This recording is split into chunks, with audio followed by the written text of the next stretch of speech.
If you want to make a comic book, graphic novel, or manga, you need to be willing to put in the time. And we're talking weeks, months, maybe even years of your life just slipping by.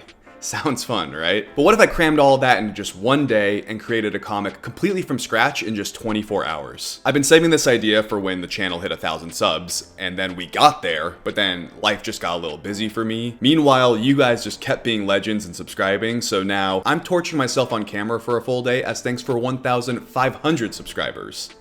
Better late than never, right? The rules to this challenge are simple. Create an entire comic from scratch in a single day. Everything from the concept, story, characters, inking, coloring, lettering, it's all gotta be done in 24 hours. The OG challenge by Scott McCloud is to do 24 pages in 24 hours, but I'm probably gonna be under that, and hey, that's okay. I do not care. I'm excited, but also low-key nervous. I've never done comics in a go, go, go speedrun mode. I really like to take my time in the planning stages. So let's see how this plays out.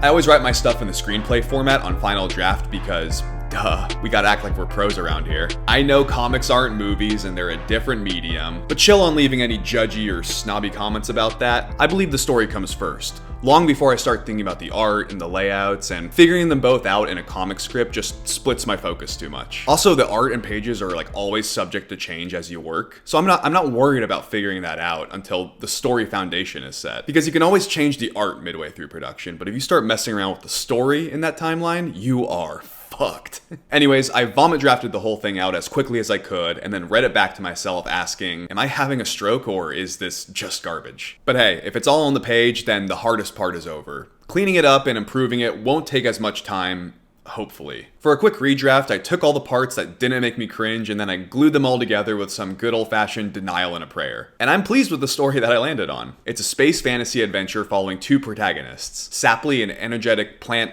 kid thing, and Eridax, a mysterious sand dragon. They land on a planet for a quick pit stop to resupply their water, and when the villagers learn of their space adventures, the mayor persuades them to fight off a monster that lurks deep in the forest. It's not an award-winning plot, but it's got heart, it's got action, and it's got just enough sprinkled lore to keep you reading. My writing in total took about 5 hours or so, and I was sweating bullets the whole time because even though it was still in the beginning of the day, I was worried how long I was going to be stuck on the writing phase because I just really needed to get to the drawing ASAP.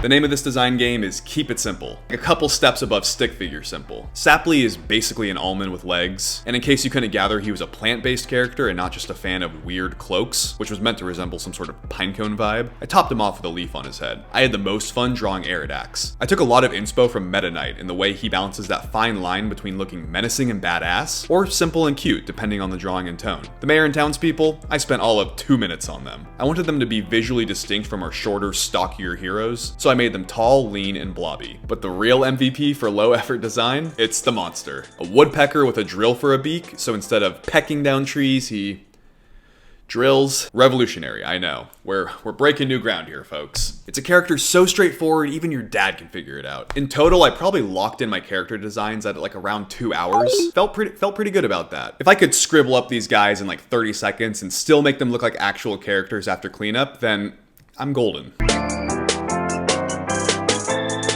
It was about late afternoon by this point, and I just reached the meat of the challenge, the actual comic. There's a new strategy I've been trying out in order to make comics faster. That's do most of the work in the beginning stages, and then it's smooth sailing for the latter half. Best way I think to do that is to put more time into the thumbnails. Thumbnails are the chicken scratch storyboards to help you understand and figure out character composition, panel layouts, camera angles, everything before it's officially drawing time. In the past, I would treat my thumbnails as crappy guidelines to get a general sense of where things should go. Emphasis on general, because my crappy guidelines were, well, too crappy, and I'd have to redraw or replan almost everything when I was doing the actual comic pages. That is a lot of wasted time. What if I spent just a little longer on the thumbnails and had them double up as crappy line art for me to ink on? Shocker. It made things a whole lot easier. I was able to blast through my entire 13-page comic in about 4 hours. Didn't overthink much, I didn't redraw or redo a ton. And then inking directly on that crappy line art / thumbnail art, that only took me like another 2 hours. That's like half the time it took me to thumbnail. Just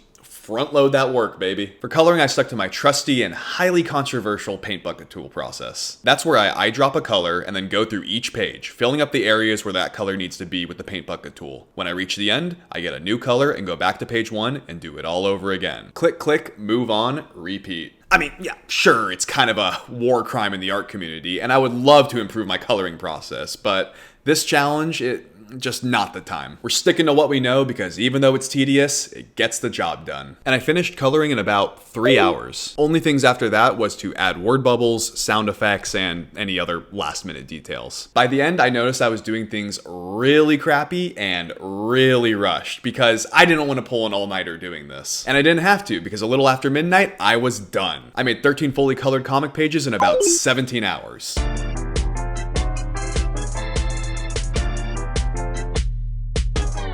And there you have it. I finished the challenge. Am I proud?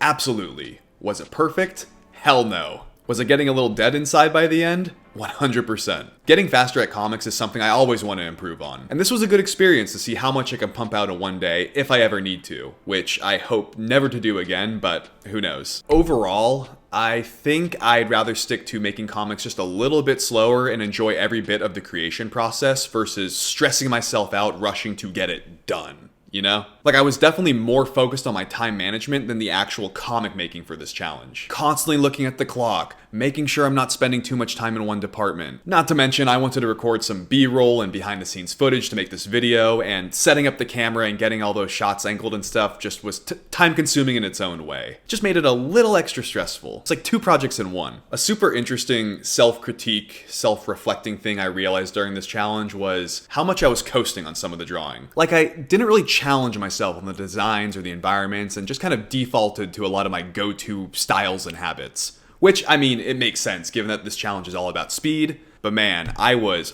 painfully aware of how much of this stuff I could draw in my sleep. Like, oh look, there's that same tree design that I've been using since like forever. You're not going to notice any of that because you haven't been staring at my art for as long as I have, and it's still fresh in your eyes, but I don't know, just something I noticed about myself for this. But hey, this wasn't about reinventing the wheel. It was just about making sure it rolls. Thanks for watching, and thank you again for getting this channel to 1,500 subscribers. Like, I wouldn't be here without you guys. Seriously, a massive thank you to every single one of you for getting us to this point by supporting me and my comics and my videos. It just means a lot. By the way, if it wasn't obvious, this 24-hour comic is free to read on my Patreon. No membership required, no strings attached. Just click the link in the description and check it out. And leave a comment in this video sharing what you thought of it. Remember, I made this in 24 hours, so go easy, okay? Be nice. Improvement is for next time. Right now, I'm just celebrating the fact that I survived this challenge and that we reached 1,500 subscribers. You guys are the best, and I will catch you in the next one.